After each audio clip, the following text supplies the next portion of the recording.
Agresi militer Israel di jalur Gaza Palestina masih terus berlanjut meski korban jiwa telah tembus 30.000 orang. Operasi darat pembebasan sandera itu tak kunjung mencapai hasilnya. Pasalnya, Israel sendiri justru membakar para sandera yang ditahan Hamas di Gaza. Juru bicara Sayap Militer Hamas Brigadir Qassam Abu Ubaidah mengungkap 7 sandera tewas akibat pemboman militer Israel di Gaza pada Jumat 1 Maret. Hamas mengungkapkan kematian sandera Israel tersebut terjadi karena pengeboman yang dilakukan tentara Israel sendiri. Belum jelas kapan ketujuh sandera tersebut meninggal. Namun Hamas sudah berhasil mengidentifikasi 4 dari 7 sandera dan akan segera mengumumkannya. Selain itu mereka mengatakan sejumlah anggota kelompoknya ikut tewas karena serangan itu.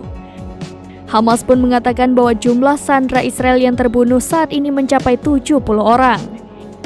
Namun tak diketahui apakah klaim tersebut termasuk 30 sandera yang diyakini Israel telah tewas. Sejauh ini kata Hamas pihaknya sangat ingin menyelamatkan para tawanan, namun kepemimpinan Israel disebutnya sengaja membunuh tahanan. Abu Ubaidah mengatakan kelompoknya masih tertarik melakukan kesepakatan dengan Israel untuk pertukaran sandera dan tahanan.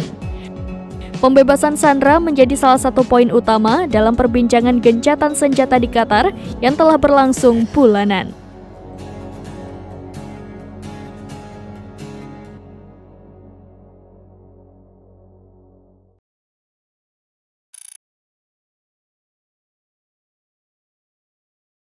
Download Tribun X sekarang, menghadirkan lokal menjadi Indonesia.